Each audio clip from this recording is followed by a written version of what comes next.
माताओं की जो भक्ति है, माताओं की जो ये साधना की जो पूंजी है, पूरे खानदान के काम आती है। इसलिए माताओं को हल्के में मत देखिए। ये तुम्हारे परिवार की रीढ़ की हड्डी हैं। ये वह संपदा है जिसका मूल्यांकन नहीं किया जा सकता। यही देवी है, उसी की कथा यहाँ कही जा रही है।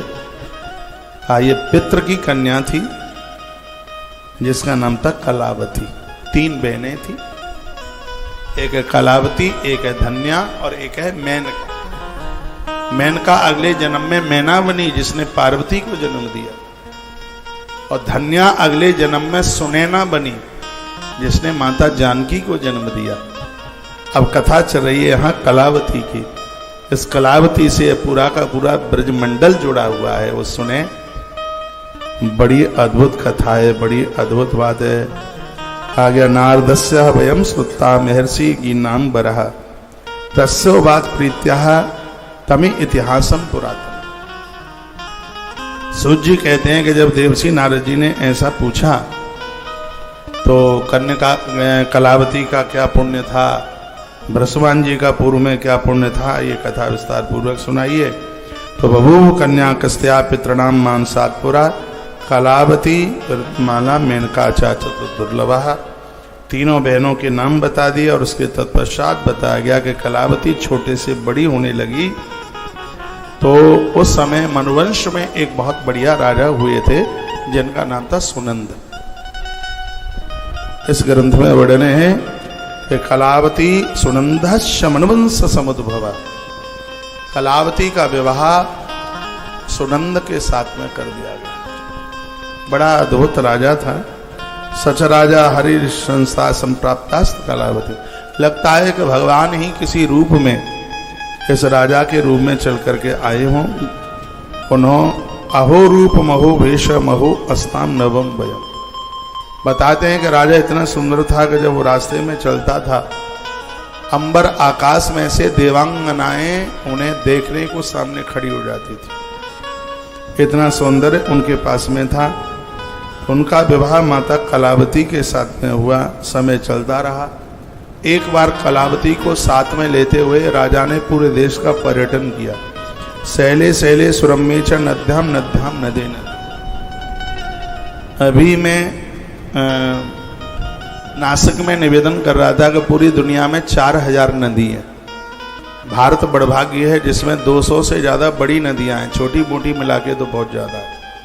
यह धरती का इकलौता ऐसा राजा हुआ जिसने दुनिया की हर नदी का दर्शन किया, हर पहाड़ पर्वत का दर्शन किया, पत्नी को संग लिया।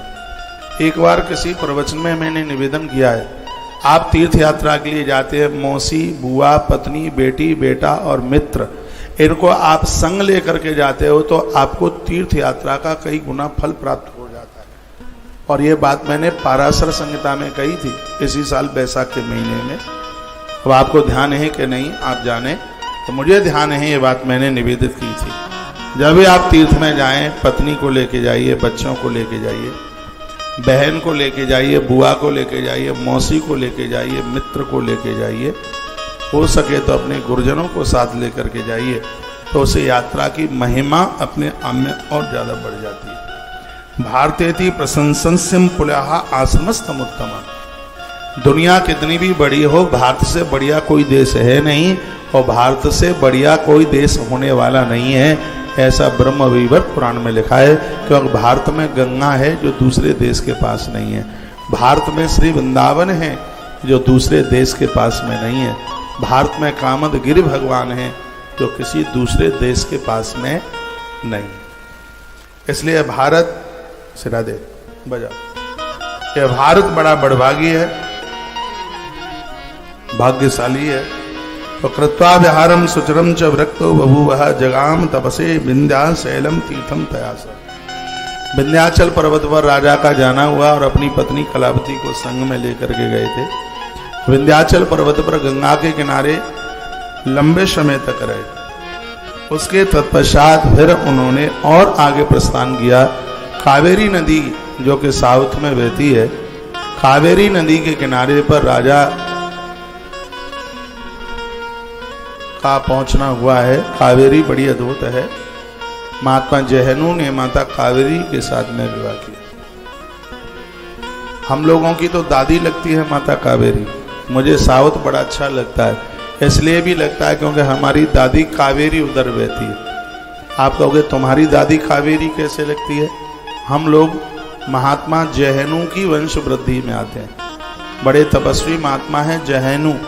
ये वही महात्मा जहनु है जिन्होंने गंगा जी को पी लिया था और अपनी जंगा फाड़कर गंगा जी को बाहर निकाला, तभी तो गंगा का नाम जाह्नवी हुआ। जैसे राजा शांतनु ने मां गंगा के साथ विवाह किया था, उसी प्रकार से महात्मा जहनु ने माता कावेरी को स्वीकार किया। तो वर्णन किया गया है, कहा गया है कि इस राजा ने अपनी पत्नी के साथ में श्रीनंद राजा ने बहुत अपनी पत्नी के साथ सब जगह भ्रमण किया। तो कावेरी नदी के किनारे आकर के राजा समाधिस्थ हो गया। राजा ने बहुत तप किया, इतना तप किया कि शरीर से दीमक लग गई। ब्रह्मा जी का सिंहासन हिलने लगा। बहुत ध्यान से सुने, तप में ही तो सब कुछ है, तप के बिना कुछ भी नहीं है। तप बल संग करे संगार। ये ज्यादा खाने पीने में कुछ भी नहीं है। तपस जितने भूखे आप रहेंगे, शरीर कमजोर नहीं होगा, शरीर की बीमारियां दूर होंगी, शरीर बलिष्ठ होगा, पौष्टिक होगा। पहले महात्मा लाख लाख वर्ष जीवन जी लेते थे। क्यों? पत्तों पर रहते थे, फलों के ऊपर रहते थे। फल खाने वाला व्यक्ति जल्दी बूढ़ा नहीं होता और ज्यादा अन्न भगने वाला व्यक्ति ज्यादा जवान नहीं रह सकता। ज्यादा अन्न तो युवा अवस्था को खत्म करता है। इसलिए हर व्यक्ति को 8 दिन में, 15 दिन में या महीने में कम से कम एक फास्ट, एक व्रत उपवास उसे करना ही चाहिए। विदेश के किसी डॉक्टर ने लेख निकाला था, 12 महीने में जिसके 1 महीने की एब्सेंट अन्न की भोजन की हो जाए तो कैंसर जैसी भयंकर बीमारी से बच जाए। रात का अन्न तो पॉइजन है, जहर है। सूर्यास्त के बाद तो होना ही नहीं।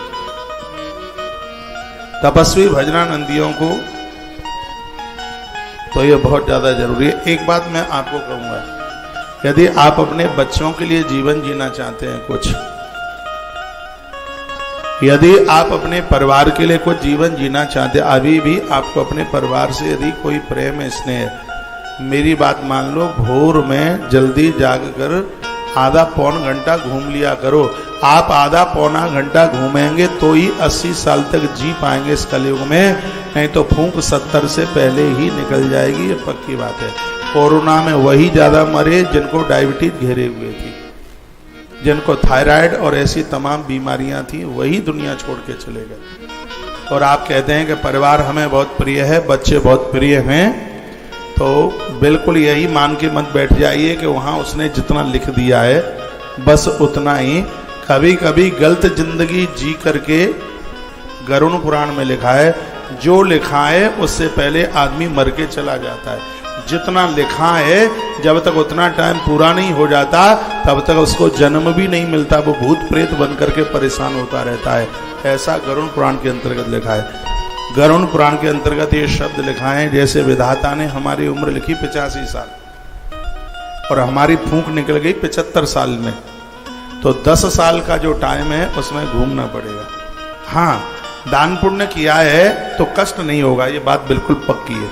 छाया मिलेगा, पेड़ के नीचे मिलेगा, देवता भी मिलने के लिए आएंगे, ये सब कुछ है। यदि पुण्य दान पुण्य किया है तो ये सब चीजें परिवार के लोग ये करते रहेंगे तो यह उसका उस व्यक्ति को मिलता है। सिग्नेचर कर देते हो, तुम्हारा चेक दूसरे के खाते में चला जाता है तो तुम्हारा पुण्य भी दूसरे के लिए चला जाता है। ये वायु पुराण में बहुत स्पष्ट रूप से लिखा है।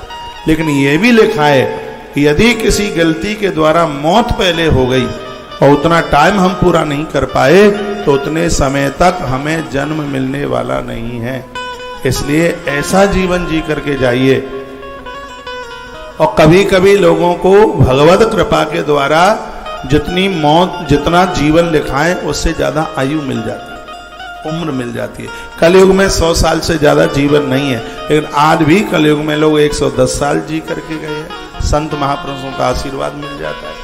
पूजा पाठ से उम्र बढ़ती है, महादेव की सेवा करने से उम्र बढ़ती है। आज भी मैंने ऐसे साधुओं को देखा। मध्य प्रदेश में एक ऐसे साधु, आज मैं उनकी सुबह तस्वीर देख रहा था, सीताराम बाबा, जिनकी उम्र लगभग 115 साल है।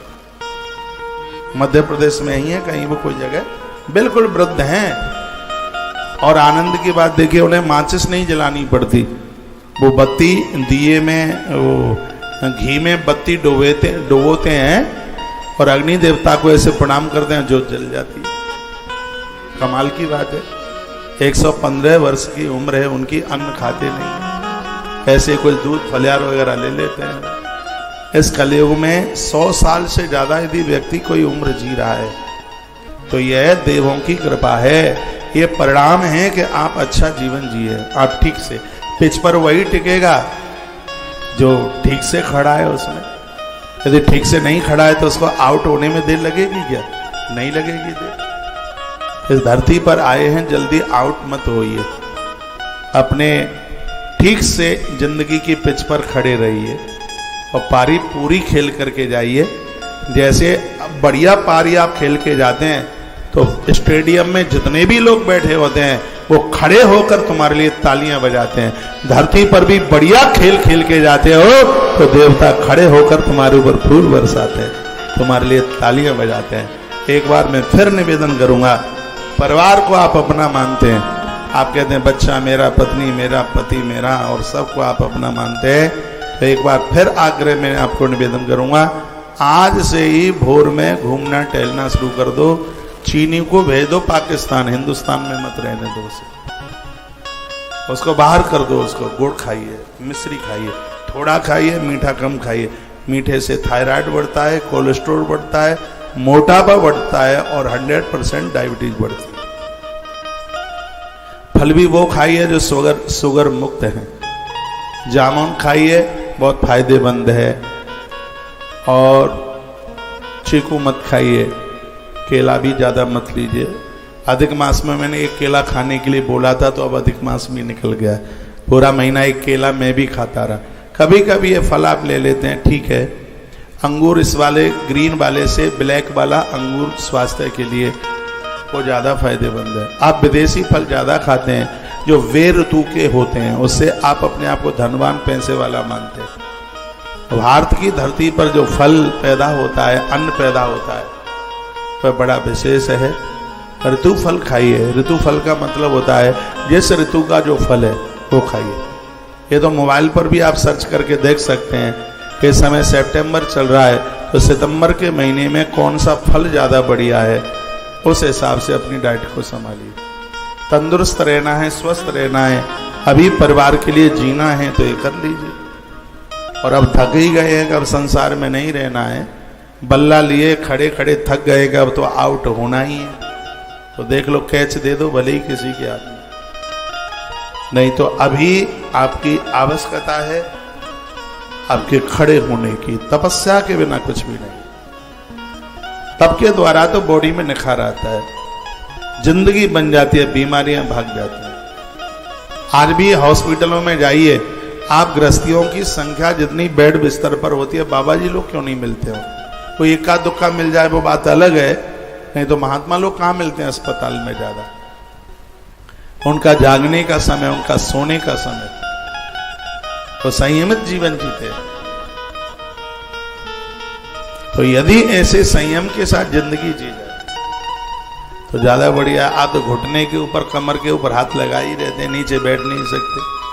25 साल में बहन को कुर्सी चाहिए, आश्चर्य की बात है कि नहीं। नाश्ता जमीन पर करते नहीं है, टीवी चलती रहती है, पापड़ बेड पर बैठे ही बैठे खाते रहते हैं। जमीन पर तो ऐसी दुश्मनी मान रखी है, जमीन पर बैठते नहीं है, ना भजन में बैठते ना यजन में बैठते। हफ्ते में एक आध बार तो जमीन में ही सोइए यदि निरोगी रहना चाहते हैं तो। नहीं तो फिर इच्छा की बात है।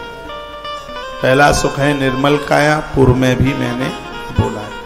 स्वस्थ रहिए, और आप स्वस्थ हैं तो ठीक है। राजा सुनंद ने बहुत ज्यादा तप किया, पत्नी पास में थी, देहा पर दीमक लग गई थी तो वह अपने पति की दीमक उठाने लगी शरीर के ऊपर।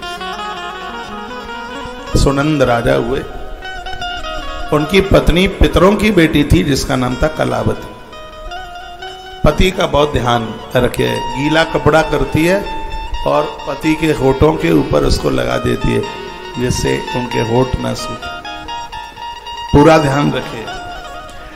ऐसा तब किया कि ब्रह्मा जी का सिंहासन ही हिल गया और विधाता ब्रह्मा अपने आप को रोक नहीं पाए, और स्वयं विधाता ब्रह्मा वहां पर वरदान देने के लिए चले आए। ब्रह्मा कमंडलू जलेना सिच नप विग्रहम जीवम संचारयामासा ब्रह्म ज्ञानेन ब्रह्मविद। ब्रह्मा जी ने कमंडल से पानी लिया, मंत्रों से अभिमंत्रित किया और यूं छिड़काव किया। उसी समय दीमक हट गई और राजा सुनंद ने अपनी आंखें खोली। विधाता ब्रह्मा कहने लगे, ब्रह्म ब्रूहि राजन वरदान मांग लो। दयानिधि तुम ददया वरम दातुम समुद्रता। हे दयानिधि, आप हमारे ऊपर प्रसन्न हैं, आप वरदान देने के लिए आए। तो प्रसन्न वदन श्रीमान शेरानान सरोरुह। आप हमारे ऊपर प्रसन्न हैं, पहले तो हमारा आप प्रणाम स्वीकार कीजिए और उसके तत्पश्चात हमें अपने धाम पहुंचा दीजिए। अब धरती पर नहीं रहना चाहते। उन्होंने कहा ऐसा ही होगा, ऐसा ही होगा। और कहा कि ऐसा ही होगा। तो कलावती बगल में ही थी। कलावती ने कहा, सो ऐसा कैसे होगा? यदि मेरे धर्म में ताकत है तो मेरे पति को कोई ले जाके तो बताए। ये तो बिल्कुल सती सावित्री वाली जैसी बात हो गई। माताओं के भजन की ताकत देखिए, सामने विमान खड़ा है, राजा को ले जाने के लिए ब्रह्मा जी खड़े हैं मुंह सुखाए हुए, और कहा कि तुम ब्रह्मलोक जाओगे, विमान आ गया तुम्हारे लिए। तो कलावती ने कहा कि ऐसे कैसे हो जाएगा, ये ऐसे कैसे चले जाएंगे? मैं चाहूंगी तब जाऊं, तब जाएंगे। यदि मेरे धर्म में ताकत है तो मेरा पति इस दुनिया को छोड़ के नहीं जा सकता। इसे कहते हैं भजन, इसे कहते हैं साधना, इसे कहते हैं तपस्या। आप जो अन्न छोड़ देते हैं उपवास में, इसका आपको बहुत कुछ मिलता है। आप मंदिरों में जल चढ़ाते हैं, फूल पत्तियां चढ़ाते हैं, प्रणाम करते हैं, दिशाओं को प्रणाम करते हैं, सुबह भगवान का नाम लेकर के आप बिस्तरा छोड़ते हैं, इसका सब पुण्य आपके खाते में जाता है। कोई माई का लाल तुम्हारे पुण्यों को रोक नहीं सकता। आपने साधना तपस्या करी है, किसी की ताकत नहीं है कि आपके भजन के प्रभाव को कोई रोक के बता दे। ग्रंथ में वर्णन है कि तूफान तुम्हारे भजन की शक्ति को रोक नहीं पाएगा। अग्नि की ताकत नहीं है तुम्हें जला के बता दे। पानी की ताकत नहीं है कि तुम्हें डुबा के बता दे। एक कथा आती है विष्णु पुराण में। आपका ध्यान इधर क्यों नहीं है? फिर मैं आरती कराई देता हूं। हिरण्यकश्यप के दूतों ने ध्रुव को पकड़ा, विष्णु पुराण की कथा है, और जाकर समुद्र में फेंक दिया। लेकिन सागर के पानी के ऊपर बच्चा पलरा रहा था, वो डूबा नहीं। वो क्यों नहीं डूबा?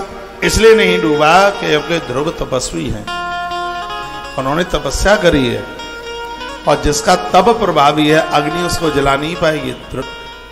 प्रहलाद जी को, हाँ प्रहलाद जी की बात कर रहा हूं, प्रहलाद जी को सागर में फेंका गया, पानी ने डुबाया नहीं, अग्नि में जलाया नहीं, क्योंकि तप है उनके पास। नारद जी ने मंत्र दिया है, ओम नमो नारायणाय। ध्रुव जब करते हैं ओम नमो भगवते वासुदेवाय। आप बड़े भाग्यशाली हैं, नित्य माला घुमाते हैं। तो जिनके पास भजन की ताकत है, पवन उनको रोक नहीं पाएगा, आग जला नहीं पाएगी, जल उन्हें डुबा नहीं पाएगा। यह है तपश्चर्या का इतना बड़ा प्रभाव है। ये नियम बनाओ, 10-5 माला तो रोज जपा कर। जिनके घर में बहुएं आ गई हैं, काम करती हैं, घर संभाले हैं, तो मैं तो 40-40 माला रोज जपना चाहिए। हाँ, 40-40 हजार जप तुम्हारा रोज हो जाए। और आखिर में यही, लेकिन बूढ़ी माताओं तुम्हें तो पंचायत से फुर्सत नहीं है बिल्कुल। भजन कर लो दादाजी, इसके बिना काम नहीं चलेगा। हाँ, नहीं तो बहुत बड़ी भूल हो जाएगी।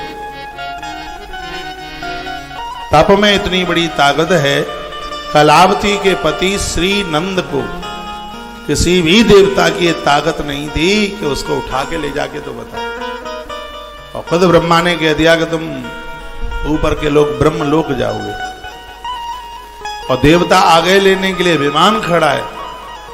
लेकिन किसी की क्या मजाल है कि कोई राजा को विमान में बिठा दे। कहा कि यदि मेरे तप में ताकत है तो मेरे पति को कोई मुझसे अलग नहीं कर सकता। हम दोनों की प्रीति है, हम दोनों शरीर से अलग हैं, हमारी आत्मीयता है। इसके बिना मैं नहीं रह पाऊंगी। यदि मेरे भजन में ताकत है तो मुझसे दूर नहीं जा पाए। अब तो बड़ी आफत आ गई वहां पर। देवता खड़े, इंतजारी हो रही है, राजा के लिए विमान आया है। राजा ने इतना तप किया है कि शरीर में दीमक लग गई। लेने को आ गए देवता। नारी ने कहा मैं पतिव्रता नारी हूं, कलावती ने, और क्या कहने लगी, कौमारे रक्षिता तो दत्ता पात्राय सत्कृति। वो कहती है कुमार अवस्था में मैं अपने पिता के संरक्षण में रही, और जवानी में मैं पति के संरक्षण में रही, और अब मैं अपने पुत्रों के संरक्षण में। मैं स्वतंत्र नहीं घूमी हूं, मैंने पराये पुरुषों को नहीं देखा है, मैंने अपने पाति व्रत धर्म का रक्षण किया। यहां पर कलावती ने एक बात कही है, ब्रह्मा जी सुनो, फुलका रोटी छोड़ देने का नाम ही व्रत नहीं है, पाते व्रत का धर्म है। जिस पति से बढ़कर नारी के लिए दुनिया में कोई व्रत ही ना हो, बस उसी को पाते व्रत कहते हैं। एक नई व्याख्या इस ग्रंथ की। वो माता कलावती कह रही है, माता सुन लीजिए, एकादशी अच्छी है, सिगरी जन्माष्टमी, सिगरे बढ़िया है, अच्छे अच्छे व्रत हैं। कलावती कहती है कि ब्रह्मा जी सुनिए, सिर्फ फुलका अन्न छोड़ने से ही व्रत पूरा नहीं हो जाता। नारी के लिए सबसे बड़ा यदि कोई व्रत है तो उसके लिए पाते व्रत है। पाते व्रत से बढ़कर के कोई भी दूसरा व्रत हो ही नहीं सकता। ग्रंथ में लिखा है कि अपने स्त्री को धोखा देने वाली नारी पति को छोड़कर गैर पुरुषों के साथ संबंध बनाए हुए है, 1 करोड़ एकादशी करे तो भी उसे किसी भी एकादशी का कोई फल नहीं मिलता, तीर्थ यात्रा का कोई फल नहीं मिलता, यहां तक नदी स्नान का, यज्ञ कर्म का उसे कोई पुण्य प्राप्त नहीं होता। जिसने पराये पुरुषों का संग किया, और यही पुरुषों के लिए, जो पुरुष अपनी गृहिणी को छोड़कर गैर स्त्रियों के साथ जुड़े हैं, अपने धर्म को कुकर्मित किया है, उनके तो खानदान में कोई पानी देने वाला जिंदा नहीं बचता। ये पाप नहीं है, पाप का बाप है। यह गलती कभी कोई कर मत बैठना।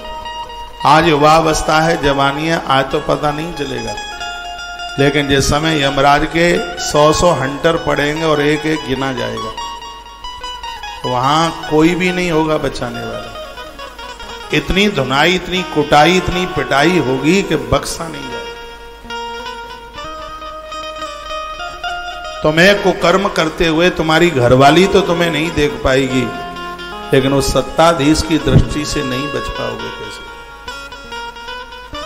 तुम्हारे बिगाड़पन में पति तो जो भी है, कोई है, मैं सबके लिए बोल रहा हूं, पति तो नहीं देख पाएगा, लेकिन सृष्टि को बहुत आंखें, प्रकृति को बहुत आंखें। जब अच्छा बुरा हम करते हैं तो भागवत में वर्णन है, 14 लोग हमें देखते हैं, धरती, आकाश, जल, अग्नि, वायु, 5 यही हमें देखते हैं, चंद्रमा, सूर्य नारायण हमें देखता है, धर्म हमें देखता है, स्वयं खुद में भी तो हम देखते हैं। इसलिए संसार की खुरापाती से बच करके रहना। संसार तो लुटेरों का है, हर चौराहे पर लुटेरे खड़े हुए, ये तो आपको सावधान होकर के चलना, लोग आपके पीछे तो नहीं लग गए। ये सावधानी आपको बरतनी है। एक बार जयकारा लगाइए, बोल बांके बिहारी लाल की, श्री हनुमान जी महाराज की।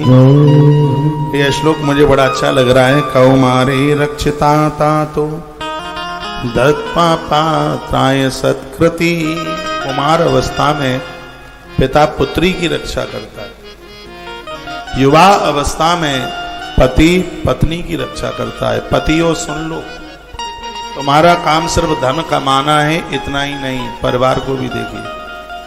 परिवार कहाँ आ रहा है, कहाँ जा रहा है। तुम कैसे मर्द हो, स्त्रियों के बीच में तुम्हारी बिल्कुल नहीं चलती। पत्नी तुम्हें एक डांट लगाती है तो हो सकता है कि पेंट में बाथरूम भी कर देते हो, बड़ी बात नहीं है। मैंने यहीं पर पतियों को घरवाली के हाथों से पिटते देखा। मैं इस पक्ष में बिल्कुल भी नहीं हूं कि आप घरवाली के ऊपर हाथ उठाएं। अच्छा व्यवहार कीजिए, बढ़िया व्यवहार कीजिए, लेकिन मैं इस पक्ष में भी नहीं हूं कि घरवालियों के हाथ से आप पिटें, ठुकाई पिटाई हो। उस ठुकाई पिटाई के बहुत कारण हैं। पराई स्त्रियों के संग जुड़े रहोगे, तुम कुछ बोल नहीं पाओगे, घरवाली से लाठियां खाओगे। वो मारेगी, वो पीटेगी, बिल्कुल पीटेगी, ऊंचे स्वर में बात करेगी। और तुम इतने लज्जित हो गए होंगे, तुम इतने नीच हो गए होंगे कि उस समय घरवाली की चप्पलें भी खाते रहोगे। क्यों? बोलने के तो लायक रहोगे, उसके पास सब प्रमाण होंगे। है? तुम्हारा रंगीला मुंह सब उसको पता होगा। हो सकता है कि मेरी बात आपको सुनने में, आपको तो मैंने माध्यम बनाया, मैं तो पूरे दुनिया को ये सब बातें बोलूं। और आज के समय में ये घिनौने कृत्य बहुत हो रहे हैं। कथाएं हम इन देवियों की सुनते हैं, इन पुरुषों की सुनते हैं, जहां ईश्वर आकर के बेटा बन जाता है। उनकी ये साधना है, उनकी ये तपस्या, अपने धर्म को बचा के रखी। पुरुष को पति कहा गया है, सिर्फ पैसा कमाते हैं, राशन खरीद के ले आते हैं, इससे ही आप पति नहीं हैं। आप पत्नी को पतित नहीं होने देते, तब आप पति हैं, उसका आप ध्यान रखते हैं। पत्नी इतना क्यों घूमती है थैला ले लेके, ये कमी तुम्हारी है। बिना काम के क्यों घूम रही है? मेरी बहनों को अच्छा नहीं लग रहा होगा, अब ना लगे तो ना लगे। तो भजन में जाए, पूजा पाठ में जाए, लेकिन कभी इसके घर बैठिए, कभी उसके घर बैठिए, कभी इस पुरुष से बात कर रही है, कभी उस पुरुष से बात कर रही है। क्या मतलब है उसका? कोई मतलब ही नहीं होता कहीं। हमारी संस्कृति बड़ी मजबूत संस्कृति है। हम एक ऐसी माता कलावती की कथा पढ़ रहे हैं जिसके सामने देवता झुक गए, आंख में आंसुओं की धार लगी थी। और आखिर में देवताओं ने, ये कथा पहली बार सुनेंगे, आखिर में देवताओं ने हाथ जोड़ करके कहा, देवी, विधाता ब्रह्मा का दिया हुआ वरदान है और ये वरदान झूठा हो जाएगा, और देवताओं की बात कभी झूठी होती नहीं है, इसके लिए हमें क्या करना पड़ेगा? तो उस पत्नी ने कहा कि मैं अपने पति के संग जाऊंगी और धरती पर अपने पति को फिर दोबारा लेकर के आऊंगी। उस कलावती ने ये कहा। सामने विमान खड़ा हुआ था और यहां पर जो कलावती ने पातिव्रत धर्म की बात कही वो बड़ी अद्भुत है। एक बात इस मां की मुझे बहुत अच्छी लग गई और मैंने 29 साल में पहली बार ये बात बोली है। इससे पहले नहीं बोल पाया, क्यों? जानकारी नहीं थी इसलिए। उसने ये बात कही कि सिर्फ अन्न छोड़ने से व्रत पूरा नहीं होता।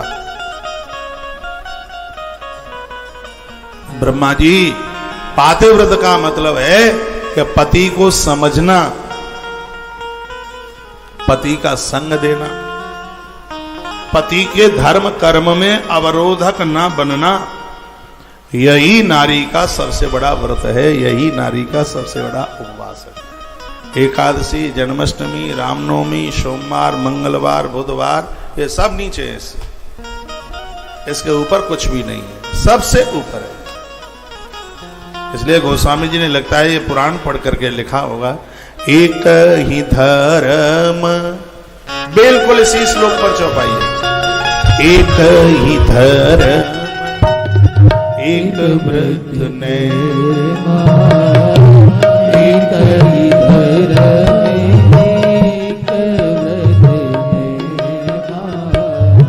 काये बचन पते पद प्रेमा, एक ही धर्म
वर्णन बड़ा सुंदर किया गया है। एक ही धर्म एक व्रत नेमा, काय वचन मन पति पद प्रेमा। स्त्री मन वचन और कर्म से पति की बनकर के रहे, इससे बड़ा धर्म नहीं है। देखा है पुत्र स्नेहो यथा वात्सल्य तथा युंच वार्थ। एक माँ को अपना बच्चा बहुत प्रिय लगता है, बहुत ज्यादा प्रिय लगता है। यदि धार्मिक पारमार्थिक समझने वाली स्त्रियां हैं और अंत में जब बंटवारा होता है, नारी को पूछा जाए कि तू बेटों के पास में रहेगी कि अपने पति के साथ रहेगी, तो धर्म तो यही है कि जब ऐसी कभी नौबत पर आवे बंटवारे की, तो नारी को चाहिए कि उसे पति के ही पक्ष में रहना चाहिए, न बल्कि बच्चों के पक्ष में। इस ग्रंथ में लिखा है, कहा गया है पुत्र स्नेहो यथा वात्सल्य। नारी का एक बहुत, माँ का एक बहुत बड़ा वात्सल्य अपने पुत्र के ऊपर होता है, लेकिन जितना पति के प्रति समर्पण होता है बच्चों के लिए 16 मांस भी नहीं।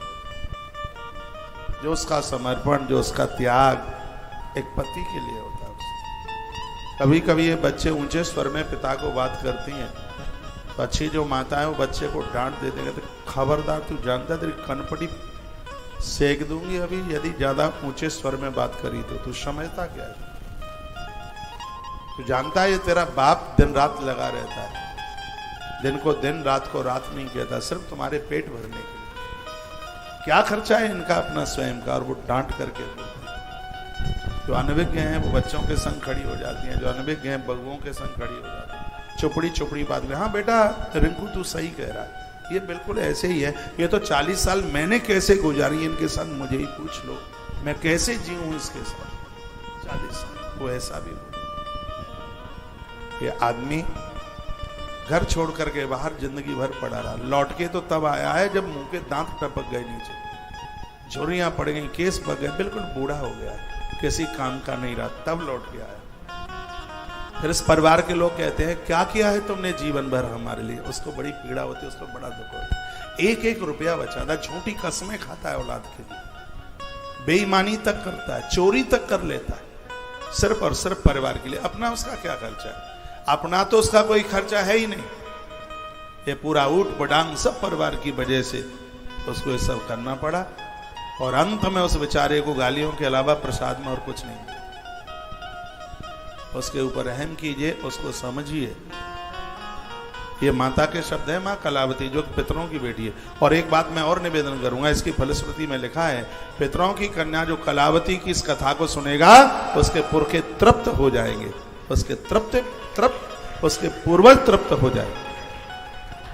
इस कथा की इतनी बड़ी महिमा है। और मैं ये भी समझ रहा हूं, जो कथा मैं आपको सुना रहा हूं, भले ही आपने जीवन में 500 कथा सुनी हो, लेकिन ये कथा पहली बार सुनेंगे तो मेरी व्यासपीठ हर रोज एक नई कथा आपको परोसती।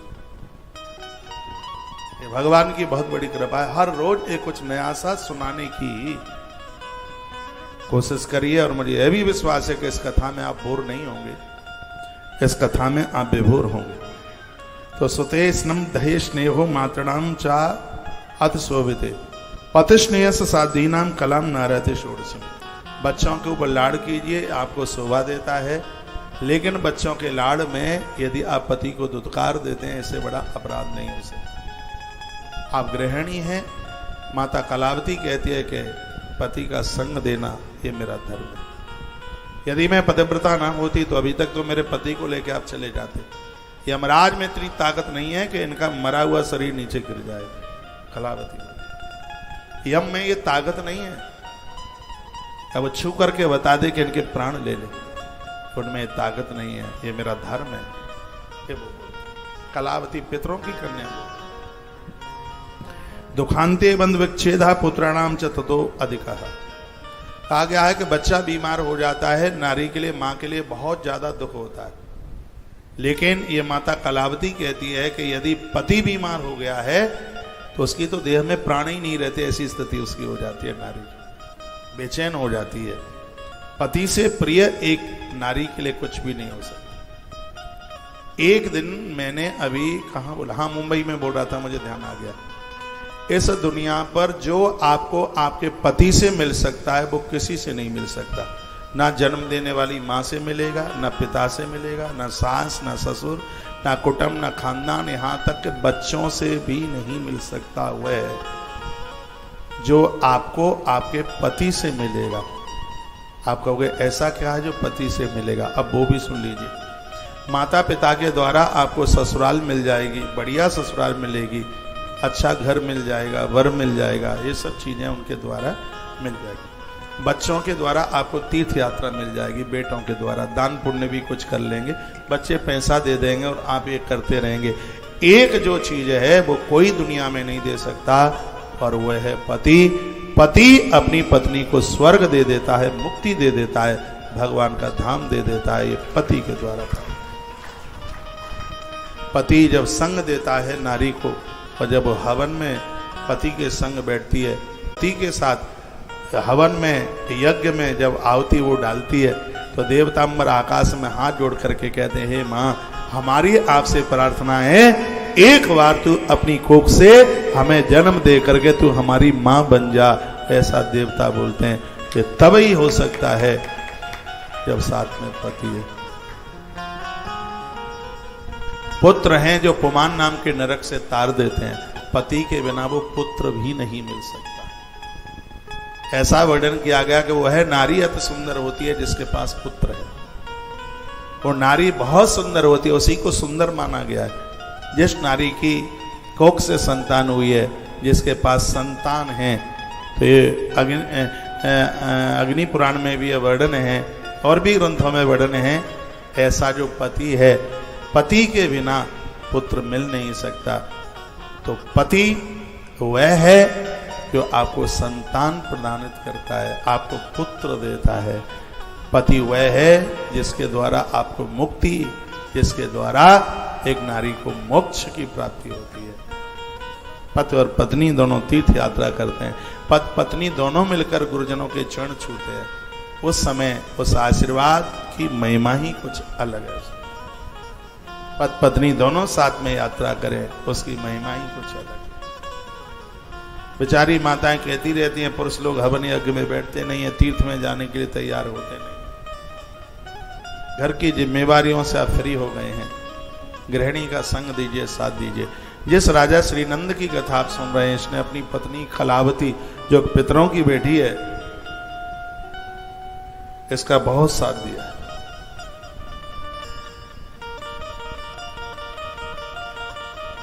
एक मैसेज में लिखा है, गुरुजी बिल्कुल आप ठीक कर रहे हैं, बिल्कुल सही बात कह रहे हैं।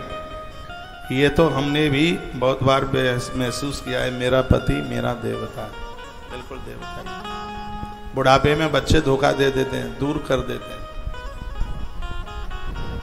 लेकिन पति संग नहीं छोड़ते। ये तो आप एहसास नहीं करते हैं। आपको बीमार मेरे पास फोन आते हैं ना, वो मुझे कहते हैं, बोलते हैं, महाराज जी गृहिणी को थोड़ी दिक्कत है, परेशानी है, घुटने में दर्द है।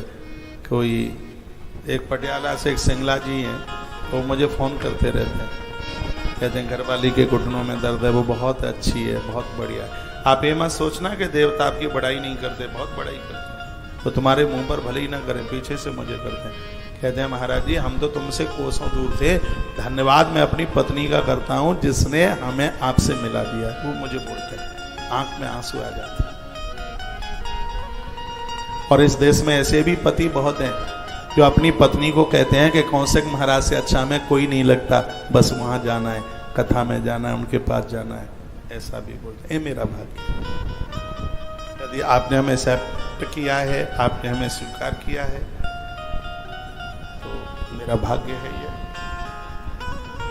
मैं व्यासपीठ से हमेशा वही बात करता रहूँगा जो धर्म के पक्ष में है और आपके लिए एक देव मार्ग प्रशस्त करे। तो वही थोड़ी देर के लिए मेरी बात हो सकता है कड़वी लग सकती है, लेकिन कड़वी कुनैन भी तो मलेरिया को जड़ से खत्म करती है। मेरी इन बातों से पति पत्नी में विद्रोह नहीं, पति और पत्नी में एकता होती है, उनमें अपनत्व होता है। माताएं समझती हैं, पुरुष भी समझते हैं कि स्त्री का क्या स्थान। उन्हें पता ही नहीं है कि नारी भी कोई है क्या है, नारी का क्या रोल है इस धरती पर, उसे पता ही नहीं है। नारी के बिना पुरखे कहाँ तृप्त हो जाए पूर्वजों के लिए। जब श्राद्ध में वो नारी कढ़ाई चढ़ाती है ना, ब्राह्मण को जमाती है, उस समय पितरों की आंख में प्रसन्नता के आंसू होते हैं। वायु पुराण में लिखा है, एक दूसरे से बात कर रहे हैं, देखो देखो हमारे कुनबे में हमारी कितनी अच्छी सी बहू आई है जो आज हमारे लिए श्राद्ध कर्म कर रही है। और वो ऐसा कहकर खुशी के आंसू उनकी आंख से टपक। तो नारी का महत्व है, नारी का महत्व है, पति का पुरुष का बहुत बड़ा महत्व है। दोनों एक दूसरे के पूरक बनकर के जीवन जिए तो जिंदगी जीने की ही आनंदता कुछ अलग है। जिस प्रकार मूर्ख स्त्री प्रज्वलित अग्नि में जल करके मर जाती है या विष खा करके मर जाती है, उसी भांति देखो क्या अद्भुत बात कही गई है। वो तो उसकी वो मूर्खता है जो विष खा करके मृत्यु को प्राप्त हो गई। लेकिन इसमें लिखा है जो नारी अपने पति का महत्व समझती है वह जिंदगी में कभी आत्महत्या कर ही नहीं सकती। कोई सवाल ही नहीं उठता, कोई मतलब ही नहीं उठता। महत्व समझती है, वो समझती है, वो जीवन के बारे में कुछ समझती है, धर्म के बारे में कुछ समझती है। ये माता कलावती बोल रही है, कहती है मेरे जीवन में दुख आए, परेशानियां आई होंगी, लेकिन मेरा पति मेरे लिए देवता था।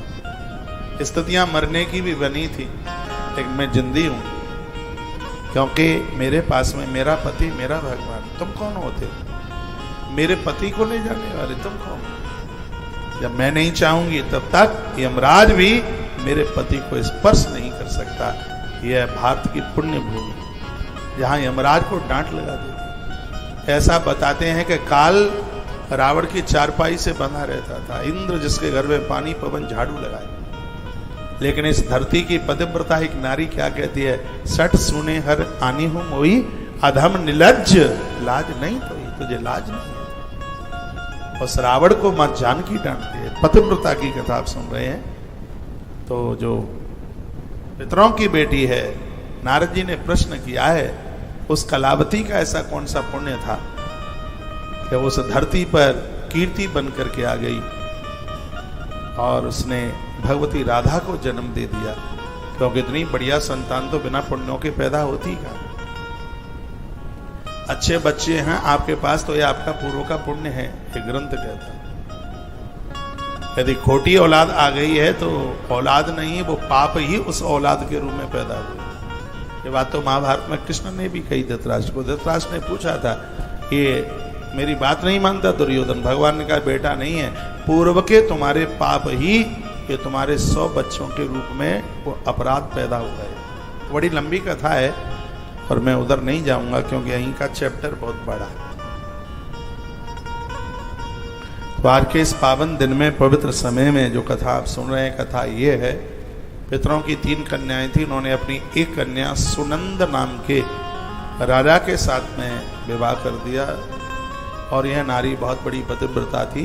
कावेरी नदी के किनारे पर राजा ने बड़ा तप किया। ब्रह्मा जी वरदान देने के लिए आए और कहा कि तुम ब्रह्मलोक जाओगे। विमान भी सामने आ गया। तो महारानी बोली, जब तक मैं नहीं कह पाऊंगी आप इनको नहीं ले जा सकते। तब देवताओं ने हाथ जोड़े, वंदन प्रार्थना की और कहा, माता तुम कैसे प्रसन्न होगी? तो वह आप हमें बता दीजिए, वो हम करें।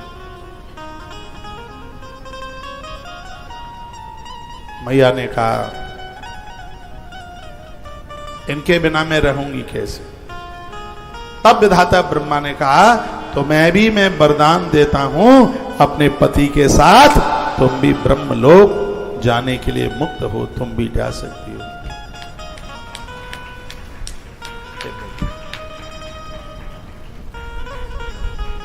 तो नारी हमेशा तो ये चाहती है कि हमें अच्छी सी संतान मिले।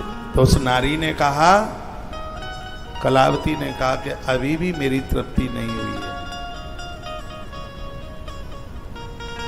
अभी मैं तृप्त नहीं हूं। तब विधाता ब्रह्मा ने कह दिया, आने वाले अग्रसर जन्म में तुम धरती पर पैदा होगी, तुम दोनों का वहां भी विवाह होगा। स्वयं भगवती साक्षात शक्ति तुम्हारी बेटी राधा बन करके आएगी। यदा भविष्यति सदी कथा ते राधिका स्वयं। ये ब्रह्मा जी ने वरदान दिया था कि हमारा वरदान है तुम्हारे लिए, स्वयं भगवती देवी महाशक्ति तुम्हारे यहां पर राधा बन करके आएगी। जीवन मुक्तो तथा साधम गोलोकम च गमिष्यतः। उस भगवती राधा रानी की कृपा से तुम शरीर सहित गोलोक धाम के लिए प्रस्थान करोगे। कुछ लोग ऐसे मृत्यु लोक में जिनकी मौत के बारे में पता ही नहीं लगा। वसुदेव जी, माता देवकी, नंद बाबा, यशोदा मैया, माता रुक्मणी, बृषभान जी और माता कीर्ति कुमारी, ये लोग शरीर सहित गोलोक के लिए गए थे। इन्होंने अपना शरीर नहीं छोड़ा, इनकी मृत्यु नहीं हुई। तो आज की कथा में आप ये सुन रहे हैं कि वृंदावन कैसे प्रकट हुआ। तो आज की शुरुआती कथा में आपने सुना है कि सीधाम वृंदावन भगवान के तेज से सिर्फ धरती पर धरा प्रकट। यहाँ की रज कड़का, मिट्टी, ये सब चीजें पैदा हुई। विश्वकर्मा जी ने नंद नंदन भगवान श्री कृष्ण को प्रणाम करके कहा था, आप ये मत सोचना कि भगवान कृष्ण ने द्वारका का ही निर्माण कराया।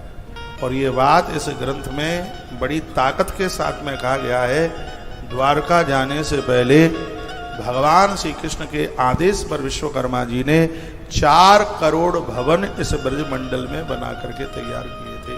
हर भवन में 4-4 कमरे थे और 2-2 दरवाजे थे, जिसमें चंदन के खम्भे लगे हुए थे। ये कथा ब्रह्म वैवर्त पुराण में बड़ी विस्तार पूर्वक कही गई है। और जन्माष्टमी के समय पर इस कथा को सुनने का बहुत बड़ा पुण्य है, बहुत बड़ा महात्म्य है। मैंने मुंबई में ये बात कही भी थी कि 4 दिन में मैं कृष्ण जन्माष्टमी के समय पर आपको वह कथा सुनाऊंगा जो मैंने पूर्व में नहीं सुनाई है, और वही कर रहा हूँ। वही कथा आपके सामने परोसी जा रही है। कल का भी कुछ ऐसा ही चैप्टर था और आज की भी कथा बड़ी अद्भुत है। इन सब कथाओं से वृंदावन के प्रति हमारा समर्पण होता है। और वृंदावन जैसा तीर्थ आज के महात्म्य में आपने सुना है, भगवान कहते हैं कि दुनिया मेरे पास आकर के प्रसन्न होती है, लेकिन मैं वृंदावन पहुंच करके प्रसन्न होता हूं। भगवान ने स्वयं कहा है कि तीर्थ बहुत हैं। इस ग्रंथ में 67 करोड़ 60 हजार तीर्थों का वर्णन किया है। ये तो वो है ग्रंथों में जिसकी लिस्ट है। तो भगवान श्री कृष्ण ने कहा कि इतने तीर्थों में भी मुझे वृंदावन से प्रिय कोई भी तीर्थ नहीं है। वृंदावन इतना प्रिय है भगवान। अब ये आप सुनेंगे कि इसका नाम वृंदावन क्यों पड़ा, इसको वृंदावन क्यों कहते हैं। कुछ और नाम हो गया होता, इसका नाम वृंदावन ही क्यों है। इसमें भी एक बड़ी अद्भुत कथानक का वर्णन है और उस कथा की तरफ हम बढ़ेंगे। तो यदा भविष्यति सती कन्या ते राधिका स्वयं जीवन मुक्तो तथा सार्धम गोलोकम च गमिष्यत। कहा गया कि तुम्हारे यहां स्वयं भगवती शक्ति गोलोक से चल करके आएगी। राधिका स्वयं भगवती राधा रानी तुम्हारी बेटी बन करके आएगी। ब्रह्मा जी कहते हैं जिसकी आराधना मैं स्वयं करता हूं। ऐसी भांडीर वन में स्तुति ब्रह्मा जी ने करी। भगवती राधा रानी ने प्रकट होकर विधाता ब्रह्मा को दर्शन दिया। यहाँ आने के बाद ही ब्रह्मा जी पुष्कर गए थे, ऐसा ब्रह्म विवत पुराण में। भगवती राधा रानी ने उन्हें प्रत्यक्ष रूप से दर्शन दिया। ये धरती की बहुत बड़ी शक्ति है, बहुत बड़ी ताकत है राधा। इसमें राधिका स्तोत्र का भी वर्णन किया गया, जिसमें विशेष रूप से माता जी के 16 नामों का वर्णन किया। जो लोग मां भगवती के 16 नाम अभी मैं बताऊंगा, 16 नाम का स्तोत्र का नित्य पाठ करेंगे। इसी ग्रंथ में लिखा हुआ है कि भगवान श्री कृष्ण प्रत्यक्ष रूप से उन्हें दर्शन दे देंगे। इसी ग्रंथ में लिखा है यदि कोई ब्रज में रहता है, वृंदावन में रहता है, जैसे शिव क्षेत्र में रहने वाले लोग शिव महिम्न स्तोत्र का पाठ करते हैं, रुद्राष्टक का पाठ करते हैं और तमाम भगवान शिव की स्तुति करते हैं, उसी प्रकार से इस ब्रज के ऋण से वही मुक्त हो पाएगा जो ब्रजमंडल में रहता है। ब्रह्म वैवर्त पुराण में लिखा है उसे राधिका स्तोत्र भगवती राधा रानी के 16 नामों का उच्चारण नित्य करना चाहिए। और उसकी फलश्रुति में लिखा है जो भगवती राधा रानी के 16 नामों का उच्चारण रोज करेगा स्वयं भगवान श्री कृष्ण प्रत्यक्ष रूप से उस भक्त के सामने आके खड़े हो जाएंगे, इसमें कोई संशय वाली बात नहीं। स्वयं नारायण ने देवर्षि नारद जी को एक कथा सुनाई। पहले तो ये बताइए मेरी बातों से आप बोर तो नहीं हो रहे? तो चैप्टर थोड़ा सा और फिर आगे बढ़ा रहा हूं। एक बार जयकारा लगाइए, बोलो भक्त वत्सल भगवान की जय हो, श्री हनुमान जी महाराज की जय हो, आज के आनंद की जय हो, जय जय जय श्री जय। एक मैसेज में लिखा है कि यदि किसी बच्चे का जन्माष्टमी को जन्म हुआ हो तो उसको अपना जन्मदिन कब मनाना चाहिए? कल मनाना चाहिए, क्योंकि अष्टमी कल की है। जो अष्टमी का व्रत करते हैं वो भी कल ही करेंगे, क्योंकि आज उदिता में अष्टमी थी नहीं। रात्रि को हम अभिषेक इसलिए कर रहे हैं क्योंकि रात्रि में अष्टमी भी है और बुधवार भी है और रोहिणी नक्षत्र भी है। ये सब चीजें कल होती रात में, तो आज कुछ करने की जरूरत ही नहीं पड़ती। और कल मैंने निवेदन किया कि यदि अष्टमी में सप्तमी आ जाए तो भूल करके भी व्रत ना करें, पूजा पाठ करें, सब कुछ कर लें, उपवास ना करें।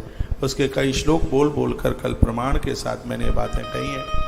और किसी बात को मैं फिर बार बार नहीं बोलूँगा, क्योंकि हर बात को बार बार बोलने पर उस बात का वजन कम हो जाता है। इसलिए एक बार जयकारा लगाइए। इसलिए तो मैं एक कथा को बार बार नहीं कहता, नहीं तो नीचे वाला श्रोता चाहता है या तो वक्ता बदल जाए या कथा बदल जाए, दोनों में से एक तो बदले। बो की बोई, बो की बोई, बो की बोई, बो की बोई, तो दोनों में से एक तो बदले, या कथा बदल जाए या कथा वाचक बदल जाए।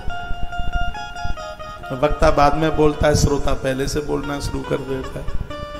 एक बार जयकारा लगाएं, बोलो कृष्ण कन्हैया लाल की जय हो, श्री हनुमंत बलवंत महाराज की जय हो, जय जय श्री राम श्री राम श्री राम। आइए, तो उस विमान पर बैठ करके वो राजा और रानी, राजा का नाम है नंद, श्री नंद, और रानी का नाम है कलावती, जो पितरों की बेटी, विमान पर बैठ करके शरीर सहित वह ब्रह्मलोक के लिए प्रस्थान कर गए। ब्रह्म वैवर्त पुराण है तो ब्रह्मलोक ही जाएंगे, ब्रह्मलोक के लिए चले गए और एक लंबे समय के लिए वह वहां पर रहे। ब्रह्मलोक में लंबे समय तक रहे थे। तुक्ताम तौ वरो दत्तौ संतस्तौ परतस्तौ या तुस्तौ तम प्रणम्य जगाम स्वालयम विधि। विधि नाम विधाता था। एक दिन विधाता इतने प्रसन्न हो गए और कहने लगे, यहाँ पर रहने पर भी आपके पुण्य क्षीण नहीं हुए हैं और आपके पुण्य बढ़े हैं, तुम कुछ मांगोगे हमसे? जो मांगोगे तो हम आपको दे देंगे। तब दोनों ने कहा कि अब हम मृत्यु लोक में जन्म लेना चाहते हैं, क्योंकि यहाँ भगवान के चरित्र, भगवान की कथाएं सुनने को मिलती नहीं है। अब हमें मृत्यु लोक में जन्म चाहिए। तो जो कलावती नाम की जो स्त्री थी, उसका जन्म उत्तर प्रदेश के शहर कन्नौज में हुआ। कन्नौज यूपी में है ना, कन्नौज। ग्रंथ में लिखा है, कलावती कन्या कुब्जे बभूव्या यो नोन संभव। कानकुब्ज नगर ग्रंथ की भाषा में इसको कहते हैं। तो और वैसे इसका नाम है, आज की भाषा में इसको कन्नौज के नाम से जाना जाता है। तो कानकुब्ज नगर में एक भनंदन नाम के सम्राट थे और वो एक लंबे समय से यज्ञ कर रहे थे, यजन कर रहे थे। और जैसे ही यज्ञ की पूर्णाहुति हुई तो कानकुब्जे नपसृष्टो भनंदनम रुक्रमः सताम संप्राप्त धागास्ते यज्ञ कुंडा समुस्तव नग्नाम हंसतिम रूपायाम स्नाध्याम एवं बालिकाम। देह पर कोई वस्त्र नहीं था, चेहरे पर मुस्कुराहट थी और उस हवन कुंड में से एक बेटी प्रकट हो गई, कन्या प्रकट हो गई। उस यज्ञ कुंड में से कन्या प्रकट हुई। देवता लोग आकाश से दुंदुभियां बजाने लगे, पुष्पों की वृष्टि करने लगे और जय जयकारे होने लगे। और उस बेटी का जैसे ही जन्म हुआ तो मृत्यु लोक से लेके ऊपर के लोकों तक उसकी कीर्ति फैलने लगी। और उसी समय आकाशवाणी हुई कि इस कन्या की कीर्ति बहुत हो रही है, इसलिए हे राजन तुम्हारी इस कुमारी का नाम कीर्ति होगा। इसलिए जो पूर्व की कलावती थी अगले जन्म में उसका नाम कीर्ति हुआ। और किसी माँ के गर्भ से इसका जन्म हुआ नहीं है। ये उत्तरखंड है, भगवान श्री कृष्ण के जन्म का खंड है, ब्रह्मवैवर्त पुराण। और यह बात 17 नंबर के 111, 112, 113 और 114 नंबर के श्लोक में इस बात का वर्णन किया गया है कि हे देवी, हवन कुंड से, यज्ञ कुंड से 2 देवियां प्रकट हुई हैं। एक है द्रौपदी और एक है भगवती राधा रानी की माँ, जिसका नाम है कीर्ति कुमारी, जो पूर्व में पितरों की कन्या थी। ये भी अयोध्या जा रही है कीर्ति। यज्ञ कुंड से इसका प्राकट्य हुआ। तो नग्नाम हस्तिम रूपाढ्याम स्तंडाध्यस्त बालिकाम तेजसा प्रज्वलंतिम चाह प्रतप्तः कनक प्रभाम, जैसे सोना चमकता है वैसे चमक रही थी। सताम संप्राप यज्ञान्ते यज्ञ कुंड समुत्थित, यज्ञ कुंड से उसका प्राकट्य। देवता प्रसन्न हो रहे थे, बहुत आनंद हो रहा था। धीमे धीमे ये कन्या छोटी से बड़ी हुई। एक दिन की बात थी, ब्रजमंडल के मालिक थे, ब्रज के मालिक थे, जिनका नाम था बाबा नंद, जो पर्जन्य के पुत्र थे। पूरी कथा लिखी। पर्जन्य के जो पुत्र थे उनका नाम था नंद। सुरभानु सुरतः श्रीमान भ्रसभानु ब्रजाधिप। उन्हीं नंद के एक मित्र थे, सुरभानु के पुत्र थे, और जिनका नाम था ब्रसभानु। कि वही ब्रसभानु हैं, इन्होंने सुरभानु के घर में आके जन्म ले लिया। जो पूर्व के ये वो राजा हैं जिनका नाम था सुनंद। ये वही हैं विधाता ब्रह्मा, जिन्हें कावेरी के किनारे पर विमान लेके आए थे लेने के लिए। उनका जन्म इस ब्रजमंडल में हो गया। सुरभानु राजा, जिनके पास 10 लाख गैया थी, नंद से भी 1 लाख गाय ज्यादा थी उनके पास। उनका नाम था सुरभानु। और उनको यह बेटा हुआ, और इसी बेटे का नाम रखा गया वृषभानु। इनका नाम वृषभानु था। स्वयं विश्वकर्मा जी ने इनके भवन बना करके तैयार किए। इनका महल स्वयं श्री विश्वकर्मा जी ने बना करके दिया। अभी तो मैंने थोड़ी देर पहले बोला ही है, इनकी ऊंची सी पहाड़ी के ऊपर एक भवन, जिसमें एक ही साथ 20 भवन बनाए थे। ये वृषभानु के ही राज्यकाल में बना। स्वयं भगवान गोविंद वहां इनके सामने प्रकट हुए थे दिव्य रूप में, और कहा था कि तुम्हारी गौ सेवा से हम इतने प्रसन्न हैं। विश्वकर्मा जी को आदेश दिया था कि वृषभान नगर की स्थापना की जाए। तो एक पहाड़ी के ऊपर वृषभान नगर बना करके तैयार किया गया था, जिसमें हर प्रकार की सुविधा, ये पूरा का पूरा वर्णन किया गया है। तो एक दिन की बात थी, नंद बाबा जो ब्रजपति थे, ब्रज के अधिपति थे, वो ऐसे ही यात्रा के लिए निकले थे, और वहीं से कन्नौज नगरी से उनका निकलना हुआ। कन्नौज नगर से जैसे ही वो निकले तो भनंदन नाम के जो राजा थे, ये पूर्व से इनके मित्र रहे, रात भर वहां रुके। तो उनकी कन्या कीर्ति को देखा, जो अद्भुत थी। ऐसा लग रहा था कि ऊपर की कोई देव शक्ति ही धरा पर चल करके आ गई। नंद बाबा ने पूछा कि ये बेटी किसकी है? तो भनंदन राजा ने कहा, महापुरुषों की कृपा से ये कन्या मेरे घर में, इसने यज्ञ से जन्म लिया है, और स्वयं देवताओं ने इसका नाम कीर्ति रखा है। नंद जी ने कहा कि ये विवाह के योग्य हो रही है, अब आप इसका विवाह कर दें तो ज्यादा ठीक है। बच्चे विवाह के लायक हो जाएं तो समय पर विवाह हो जाना ही चाहिए। तो राजा भनंदन बोले कि मेरी बेटी के लिए आप कोई सुंदर सा घर और वर बताइए। तो नंद जी ने कहा कि मेरे एक मित्र हैं, और उनका नाम है वृषभानु। वो बड़े दिव्य हैं, बहुत सुंदर हैं, और 10 लाख गायों के पालक हैं। वर्तमान समय में मृत्यु लोक में उनका बड़ा नाम है। स्वयं महात्मा चातुर्य मास करने के लिए उनके यहां आते हैं। पहले के समय में कोई विशेष लोग होते थे, महात्मा लोग, उन्हीं के यहाँ चातुर्मास चौमासा करने के लिए आते थे। नंद बाबा ने कहा उनकी इतनी कीर्ति फैली है कि स्वयं देवता उनके यहाँ, उनके मेहमान, उनके अतिथि बन करके आते हैं। और ये आपका बहुत बड़ा पुण्य होगा कि ब्रजवान के साथ तुम्हारी बेटी का विवाह हो जाए। नंद जी ने यह संबंध कराया। बाबा नंद इसके बिचौलिए थे और शुभ मुहूर्त में इतिहास कथितम प्रकृतम शृणु सांप्रतम वर्णन किया गया है कि अयो निज संभवा साच कृष्ण प्राणाधिका सती यस्या दर्शन मात्रेण तौ विभक्तो बभूत्सतः। जो इस कथा को सुनते हैं, कृष्ण प्रिया भगवती राधा रानी उनके ऊपर अति प्रसन्न होती है, क्योंकि यह कथा भगवती राधा रानी के माँ के जन्म और विवाह की कथा है। इस पर वो बहुत प्रसन्न होती है। माता भगवती राधा रानी अति प्रसन्न होती है। समय आने पर विवाह संपन्न हो गया। तयो कन्याच कालीन राधिका सा बहुसा, विवाह हो गया।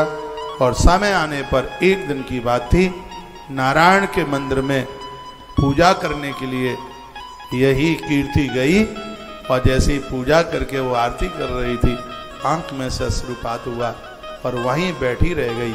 और देखते देखते उसी मंदिर में स्वयं भगवती शक्ति एक बेटी के रूप में मां कीर्ति की गोद में आकर के खेलने लगी। देवश्री नारद जी वहां पहुंचे और नारायण ने कहा, नारद जी आप हमें पूछ रहे, आप ही तो उस कन्या का नाम रख करके आए थे और आपने उस कन्या का नाम रख दिया था राधिका। तो गोलोक की राधा ही धरती पर देवी कीर्ति की गोद में आकर के खेलने लगी। इस कथा को जो सुनेंगे, जो सुनाएंगे, भगवती राधा रानी उनके ऊपर अपनी अहेतु की कृपा का वर्षण करेगी। बोली राधा माधव सरकार की जय हो। राधा रानी का चरित्र बड़ा अद्भुत चरित्र है, बड़ा दिव्य चरित्र है। और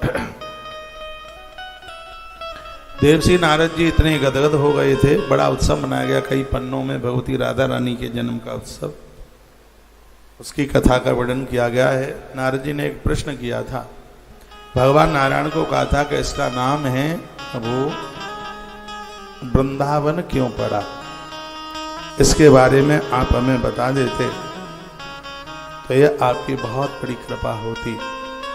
ये पूछा था। उन्होंने कहा, कथम वृंदावनम नाम काननस्यासान भारते व्यतुपतसंज्ञावा तत्तम बदसुतस्पताम।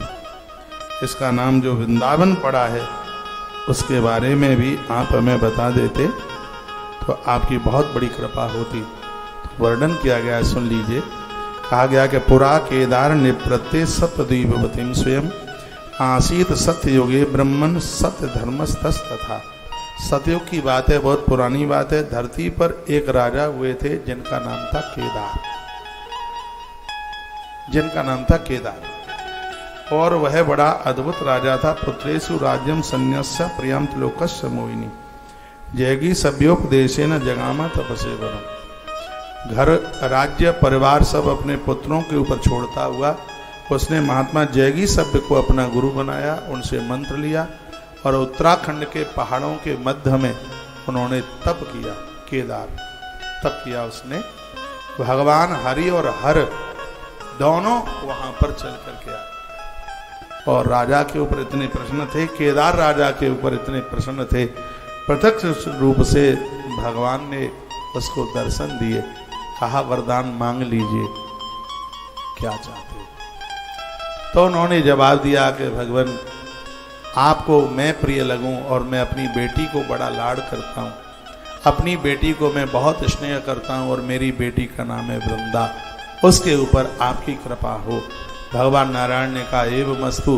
भगवान महादेव ने कहा, जिस स्थान पर तुमने तप किया है आज से इस स्थान को केदार खंड के नाम से जाना जाएगा। जो हम उत्तराखंड में जाते हैं उस जगह का नाम केदार इसी राजा के नाम से नाम पड़ा है। और भगवान नारायण ने कहा कि तुम्हारी बेटी का नाम है वृंदा, तो ब्रजमंडल में वृंदा तपस्या में बैठी हुई है, मैं अभी उसको जाकर के दर्शन देता हूँ। भगवान नारायण यहाँ प्रकट हुए, वृंदा को दर्शन दिया, शरीर सहित वृंदा को भगवान ने अपने धाम पहुंचाया, गोलोक पहुंचाया। ये कल विस्तार पूर्वक कथा आप सुनेंगे। और भगवान नारायण ने कहा था, बेटी तूने जिस स्थान पर तप किया है, इस स्थान को आज से लोग वृंदावन के नाम से जानेंगे। जो केदार राजा की बेटी थी, कन्या थी, जिसका नाम था वृंदा, उसने यहाँ पर तप किया और उसके दर्शन करने के लिए यहाँ की देवियाँ झुंड बना करके आई थी। स्थान को स्वयं नारायण ने नाम दिया और इसका नाम वृंदावन रखा गया। भगवती राधा रानी के नाम से भी इस वृंदावन की कथा जुड़ी हुई है।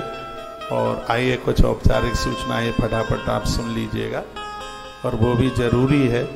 ये सूचना आपको न दी जाए तो बिना सूचना दिए तो आपको सहयोग करते नहीं हैं।